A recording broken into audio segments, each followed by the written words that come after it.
رجعنا لكم تاني والفقرة الخاصة بالتغذية.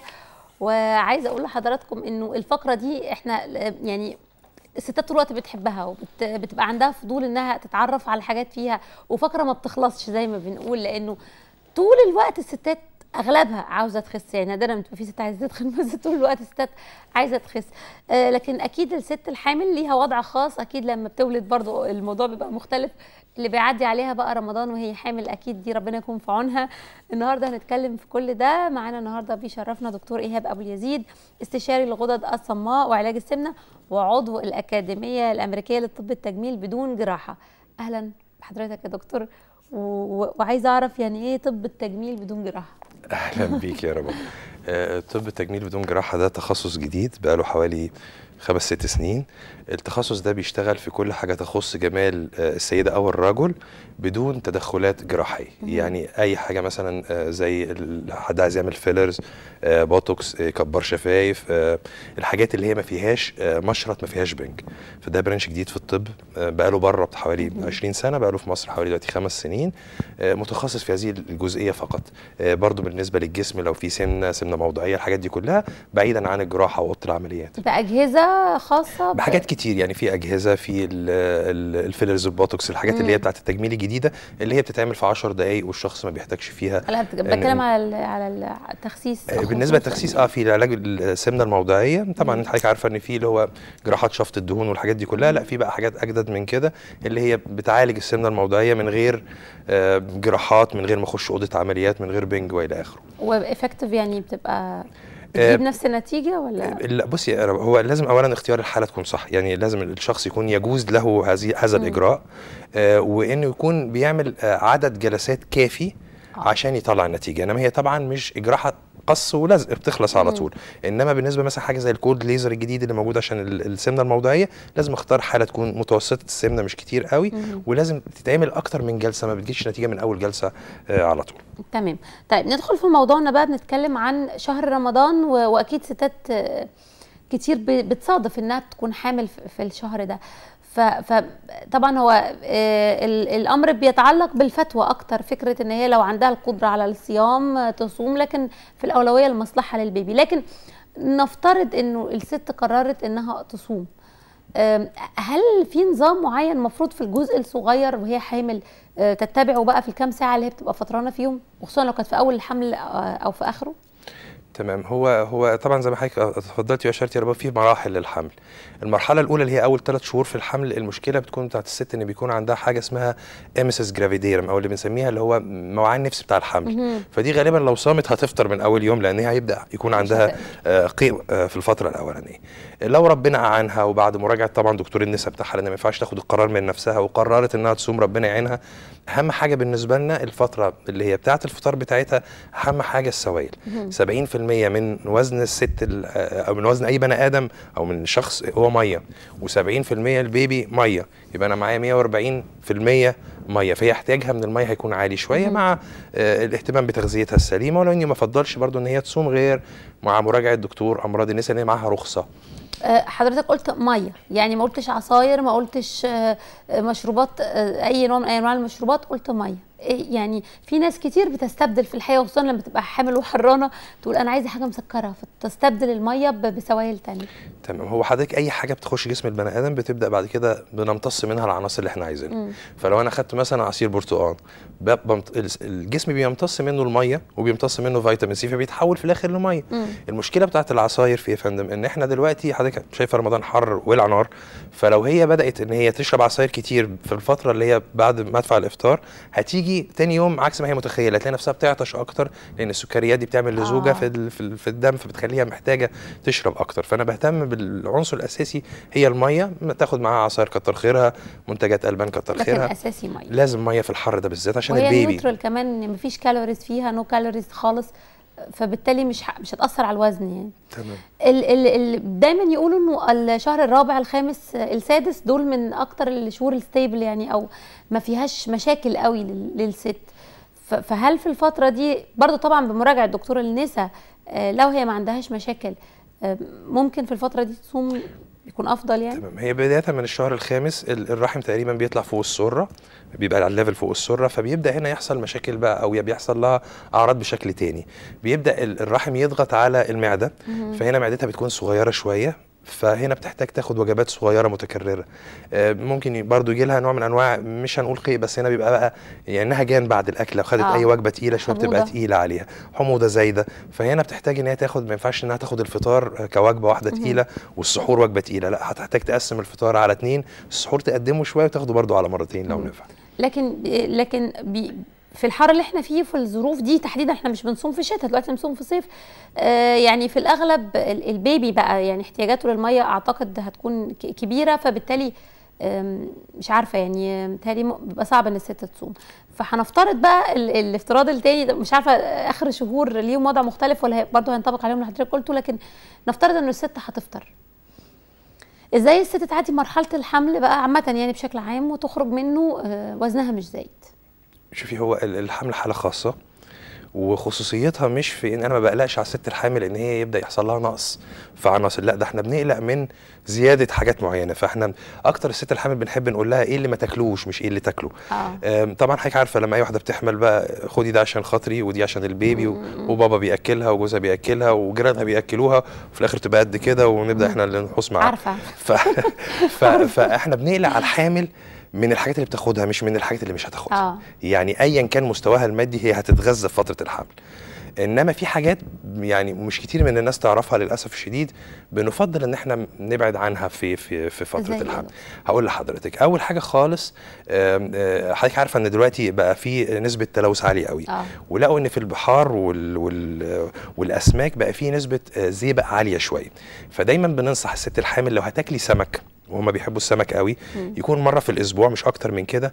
لازم السمك يكون صغير مش اكبر من كف ايدك، لانهم لقوا ان السمك اللي حجمه كبير بيكون نسبه الزئبق فيه اعلى من اللي حجمه صغير، وبالتالي هنا بيكون في عرضه اكتر اللي تاكل سمك حجمه كبير بكل انواعه، ان هي يكون عندها فرصه بعد شهر ان هي يحصل لها دي معلومه غريبه قوي. طب ده ينطبق على السمك النهري كمان؟ كله، حتى بتاع المزارع. يعني كل السمكه ما كبر حجمها كل ما طبعا هي عاشت اكتر وكلت اكتر وتاثرت بالزئبق اكتر. يعني بتاع المزارع، بتاع النيل، بتاع بحر بقى، كله بلا استثناء. اي سمكه كبيره ما نفضلش الست الحامل بالذات انها تاخد السمك الصغير اللي هو قد كف ايدها. بس ده معناه انه كمان ان الست العاديه او اي حد لو كتر من السمك يبقى فيه مشكله. تمام. على عكس دكاتره التغذيه ما كانوا بيوصونا قبل كده، قلنا كله سمك كتير. تمام. لا احنا بنتكلم على جزئيه ان في طفل بيتكون، والطفل ده هو هيتاثر باي حاجه مش طبيعيه تخش لنا. يعني انا وحضرتك لما بنشرب ميه من الحنفيه او وات ايفر بالليل، الميه دي مش بيور 100%. البيبي بقى هنا حاله خاصه، وخصوصا في اول 3 شهور البيبي لسه بيتكون،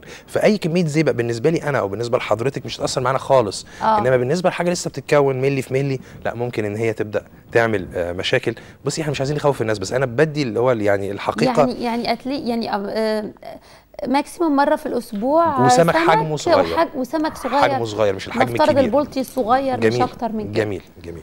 دي معلومه جديده في الحقيقه. طيب بالنسبه برضه بنتكلم في الفطار، يعني حضرتك عارف شرب اللبن ده مثلا بيمثل مشكله كبيره للامهات. لكن هل فعلا مفروض اني اشرب لبن كتير؟ افطر ايه؟ اتغدى ايه؟ شوفي يا رباب، هو اللبن برضو من الحاجات التانية بقى اللي بعد السمك كمان. اللبن لازم عشان الست الحامل تاخده في اول شهور لازم تكون متاكده ان هو معمول له عمليه بسطره صح. يعني اقصد ان هو يكون مغلي بطريقه كويسه، وان هو يكون بيتبرد بعديها. يعني ما نفضلش قوي للستات الحوامل في اول 3 شهور ان هم ياخدوا اللبن من عند اللبان. مش كده وبس، كمان الجبنه الطريه، الجبنه الطريه بكل انواعها في اول كام شهر احنا بنخاف من ايه؟ لقوا للاسف شديد ان في ميكروب اسمه السالمونيلا ممكن يكون متوفر في الالبان الطريه. برضو من الحاجات يا رباب اللي ما نحبش قوي الحامل تدوس فيهم المايونيز، لان في بيض ني بيتعمل من البيض الني. فلو احنا عايزين نبقى يعني زي ما الكتاب بيقول، بنفضل ان احنا نبعد عن الجبن الطريه، الاسماك اللي حجمها كبير، الالبان اللي مش معلومه المصدر بطريقه كويسه. طبعا ضيفي ليهم كمان البسطرمه واللانشون والحاجات دي كلها. يعني تحاول قدر الامكان كلها تبعد عنها. بالظبط، تحاول قدر الامكان انها ترجع للطبيعه، عشان خاطر مش عشان هي كويسه وان شاء الله هتعيش ومصريه ومتعوده على الحاجات دي، بس البيبي اللي بيتكون في اول 3 اشهر بالذات خلينا نبقى يعني ايه قوي قدر الامكان. اعتقد ان اي ام بتبقى فعلا خايفه، يعني حريصه انه قوي انه البيبي يبقى في صحه جيده يعني. طيب بالنسبه للميكرويف في الحقيقه دخل حياتنا، وفي ناس كتير متوفر عندها الميكرويف وبقت تستسهل حتى السوائل. يعني كان اول متعرف عليه تسخين الاكل بس، لكن حتى السوائل دلوقتي ممكن تتسخن فيه. انا مش عارفه، يعني الناس خوفتنا برضو منه، وناس قالوا طب نغطي الحاجه وهي داخله، بس هل ممكن الحاجه المتسخنه في الميكرويف تاثر على الام وعلى البيبي في بطنها كجنين؟ هي المشكله بتاعت الحوامل فين؟ احنا لو نبص على الادويه مثلا اللي بياخدوها الحوامل، كل الادويه لم يتم دراستها على الحوامل. ليه يا فندم؟ لان مش معقول ان شركه تكون بتعمل دواء وتجيب واحده تفولنتير انها تتطوع يتجرب عليها الدواء وهي حامل. ده ام دي يعني تاريخيه، دي اللي هتضحي بابنها مهما كانت الفلوس اللي هتاخدها. ولذلك كل الادويه اللي موجوده في السوق مفيش اي دواء يتقال ان هو تم اختباره على الحوامل. كذلك هل الميكرويف تم اختباره على الحوامل؟ لا. هل الاسبرين اختبر على الحوامل؟ لا. الحاجه اللي تاخدها الدواء عشان الناس ما تتخضش اللي يكون كاتبه لها دكتور امراض النساء او موافق عليه دكتور امراض النساء، انما لم يتم تجربه اي شيء وتاثيره اي شيء في العالم وتاثيره على ست الحامل انكلودنج الميكرويف. فالميكرويف لو كان هيضر بشكل او باخر اي حد، فبالاولى انه الحامل ما تسخنش اكل. بالظبط. يعني احنا قدر الامكان عشان البيبي بنحاول نرجع باك تو نيتشر. لكن اللبن في الميكرويف هل ده له وضع خاص؟ لانه بيقولوا انه تسخين اللبن بالذات في الميكرويف التركيبه بتاعته بتتغير. هو حضرتك في ناس بتجيب اللبن اللي هو الجاهز من عند اللبان وتعتمد على انها ممكن تحطه في الميكرويف ان هو يعقمه. لا، الميكرويف ليس اداه تعقيم، فهنا يفضل ان انا اجيب اللبن الطبيعي. طبعا كل ما كانت الحياه طبيعيه، يعني انا عايز اقول لحضرتك لو كانت الفرجه على التلفزيون يعني ما عليهاش دراسات، فالست الحامل بالذات لازم تخلي بالها. ليه بنقول الكلام ده؟ لان هي لو حد لا قدر الله وحصل البيبي مش هنقعد بقى ندور اصل خد الدواء اصل سخنت في الميكرويف، هتبقى ساعتها بقى الصدمه جت خلاص. فانا شخصيا لو بكلم اختي او بكلم بنتي وهي حامل فبقول لها من فضلك يعني ايه خليكي في الطبيعي، بلاش كل ما يجي لي شويه صداع اخد اسبرينه، بلاش كل شويه اخد في حاجات يعني مش طبيعيه لحد ما يعدي بيه ال3 اشهر الاولانيين، بعد كده براحتك بقى يا ستي. تمام. طيب خليني اقول لك انه اغلب الستات في ال3 اشهر الاولانيين بتبقى مش قادره تطبخ، مش قادره تدخل المطبخ، ريحه الاكل مضايقاها، وده نوع من انواع الدلع بقى، كمان جوزها بيقوم بالواجب، فبيبقى اغلب الاكل في الفتره دي ده واقع بيبقى من بره. لانه هو شايف ان هو كده بيدلعها علشان هي حامل بقى، وهي فعلا مش قادره تقف في المطبخ. فالاكل بتاع بره ده حتى لو اختاروا اكل هيلثي، يعني مش لازم يبقى جانك فود، الحاجات اللي فيها المايونيز وبتاع، هل ممكن ياثر سلبا على البيبي او على الام الحامل؟ هو اي اكل من بره مش ممكن يكون هيلثي. يعني ما فيش حد هيطلب دليفري ويكلم محل ويقول له من فضلك والنبي عايز ايه؟ فرخه مسلوقه وشويه زبادي. يعني ده كلام المستشفى او هو قاعد في المستشفى. هو معروف الجانك فود تاريخه كان بدا ازاي. الجانك فود اتعمل الاول، احنا طبعا بناخد كل حاجه من بره، اتعمل بره مصر. كان المقصود بيه ان هم بيعملوا اكلات رخيصه بدهن عالي للعمال اللي بيتحركوا وبيبنوا يعني الناس اللي في الشارع يعني، فبيبيعوا لهم حاجات فيها مايونيز وفيها زيوت وفيها متشعبه قوي. جت بعد كده بعد تاريخ التطور بتاع الجانك فود ان الناس اللي هم الهاي كلاس بداوا يقول لك طب ما نجرب بقى زي ما احنا بنجرب عربيه الفول في الشارع والحاجات دي. فبداوا يجربوه فلقوا ده لطيف، بدات تتعمل محلات بعد كده تخصصها انها تحط لك دهن كتير، تخصصها انها تحط لك دسم كتير، عشان هو ده بيخلي الاقبال بتاع الناس عليها اكتر، لدرجه ان هم من لقمهم بيرشوا ريحه في المحل نفسه بره مش هنا، بيرشوا ريحه اكل تعمل ستيميوليشن او تعمل اثاره للاوردر. تبقي حضرتك واقفه بتعملي الاوردر وتلاقي صور كتير محطوطه عشان تطلبي اكتر. فعمر ما حد هيجيب جانك فود او هيطلب دليفري في حاجه صحيه. في ممكن لحمه مشويه، يعني مش بالضروره اقصد البرجر اذا كان طبعا معلوم المصدر وحاجه نظيفه ومطمن لها مفيش مشاكل ابدا، مش هتفرق عندك في البيت. لكن يفضل برضو انه يعني يبقى الاكل في البيت. هو انا بس عشان ما نظلمش الستات، هو البايكا اللي هو الوحم بتاع الحمل ده معروف فعلا ودي حاجه صح، بس مش بتتوحم على العربيه بقى وتتوحم على خاتم سوليتير، ده مش طبيعي. انما هو الطبيعي انها بيكون عندها غصب عنها تلاقي محتاجه حاجات. طب ليه يعني؟ طب علميا يعني اللي نفسها في الكبده واللي نفسها في الرنجه والحاجات دي ليه بتروح للحاجه دي ازاي؟ هقول لحضرتك بس طبعا البيبي يطلع في عنده وحده، لا ما يطلعش في وشه ورنجايه وسمكيه مش عارف ايه، لا ده بتحصل. هو اللي بيحصل ان بيكون في نقص لعنصر معين. يعني اكتشفوا مثلا ان في الفلاحين لقوا ان الستات في فتره الحمل بيعملوا حاجه غريبه قوي، تبص تلاقيها تخش على الحيطه الجير وتبدا تقرش الحيطه، ولقوا ان دي ليها علاقه بنقص الكالسيوم. ولقوا كمان مثلا حاجه تانية، الاطفال الصغيره، في اطفال صغيره بتاكل الطين ولقوا ان دول عندهم نقص حديد.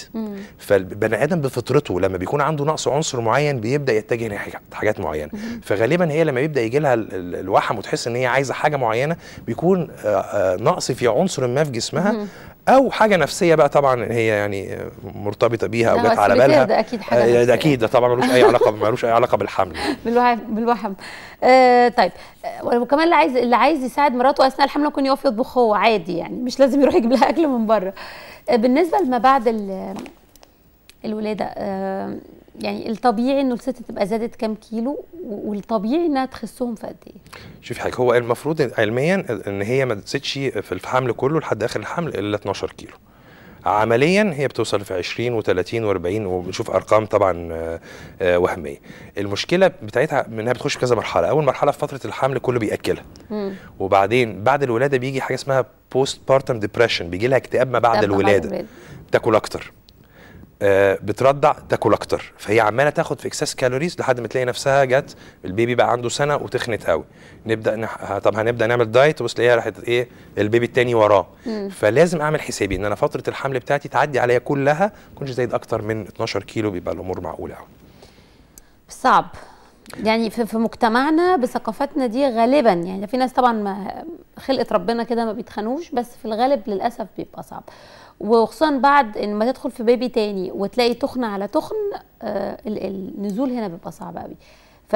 فتعمل ايه؟ يعني انت عارف حضرتك بيقولوا ان الرضاعه بتجوع، انا مش قادره اعرف هو فعلا بتجوع ولا هو يكفي ان احنا ناخد سوائل وخلاص؟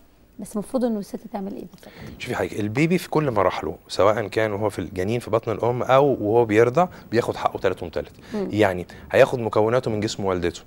يعني مش انا مثلا باكل ساندوتش كفته هينزل في الرضاعه كفته، لا، هو هياخد حقه من الام، من المخزون اللي عندي لازم ياخد. انا بقى بعوض ده بالظبط. هو بقى البالانس في التعويض اللي بيضيع مني شويه. يعني انا دلوقتي محتاجه مثلا اخد كالسيوم في البان ومنتجات البان، بس مش محتاجه ان اكل 4 ترغيفه عسل ومربى. يعني دي كلها ويستد كالوريز. فهي لو ست يعني خايفه شويه وواعيه شويتين وعارفه حسبيه الكالوريز بتاعتها تمشي ازاي، المفروض انها تلحق نفسها اول ما تولد على طول. دكتور ايهاب معانا نجلاء على التليفون، نستقبل تليفونها. نجلاء، الو.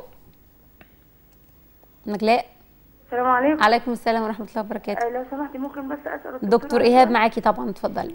لو سمحت يا دكتور ايهاب، انا حامل في الشهر السادس. الدكتور قال لي ما تصوميش، بس انا يعني ايه قلت انا هجرب وهصوم. بس المشكله في السحور اما باكل بتعب، يعني عايزه حضرتك تفيدني وتقول لي اكل ايه في السحور بحيث ان انا اصبح الصبح مش تعبانه والاكل يفضل معايا على طول. تمام يا نجلاء. اسئله ليها يا دكتور ولا ترد عليها؟ لا خالص. بصي يا نجلاء، هو ربنا سبحانه وتعالى شكرا يا نجلاء، اسمعي اجابه الدكتور. شكرا ليكي. هو ربنا يا نجلاء ادانا الرخص عشان ناخد بيها، ودكتور النساء قال لك افطري. فاذا كان في مشقه في الصيام يا ستي، الله غفور رحيم يعني، ونقدر نعمل حاجات كتير. يعني هو رمضان مش بس ان انا اصوم، هو رمضان فيه عبادات تانية ممكن ان انا اعملها. فانا اضم صوتي لصوت الدكتور بتاعك، وخصوصا ان حضرتك جربتي ولقيت ان الصيام شاق عليكي، واكيد الدكتور مش عايز يفطرك عشان يعني لهدف ما، مش بيفضي مكان لنفسه في الجنه يعني. فلو ما قدرتيش وفي مشقه عشان خوفا على البيبي، نفضل انك انت معلش ما تصوميش السنه دي، وتعوض الايام دي وخلاص من وقت ما بالظبط بعد بالظبط بعد الولاده ان شاء الله. السحور يا نجلاء حاولي تخليه على جزئيات خفيفه، لان حضرتك دخلت في المرحله اللي كنا بنتكلم عليها من شويه، اللي هو الرحم بتاع حضرتك بدا يكبر شويه ويضغط على نفسك. يفضل انك انت تاخدي السحور على وجبتين، لو تقدري تاخدي زبادي وبعديها فاكهه، وما تقليش قوي عشان ما تعطشيش تاني يوم، وربنا يعينك ان شاء الله وتكملي صيامك اذا قدرتي، وما قدرتيش يعني معاكي رخصه. بشكر حضرتك يا دكتور، وقتنا خلص، بس نورتنا بجد وافدتنا، وموضوع السمك ده موضوع جديد بصراحه. بشكر حضرتك دكتور ايهاب ابو اليزيد، استشاري الغدد الصماء وعلاج السمنه، وعضو الاكاديميه الامريكيه لطب التجميل بدون جراحه. لسه عايزين مره نعمل حلقه عن كل الحاجات اللي تتعلق بالتجميل بدون جراحه دي. شرف ليا. شكرا يا دكتور. الاسبوع الجاي كمان موضوعنا في التغذيه ان شاء الله يوم السبت هيكون عن الجانك فود والاطفال، يعني اللي هم لازم يبقوا يشبطوا كده مره في الاسبوع يروحوا ياكلوا بره. ده لو مره في الاسبوع بس، يعني ساعات بتبقى اكتر من كده. لكن لسه عندنا فقرات تانية، استنونا بعد الفاصل.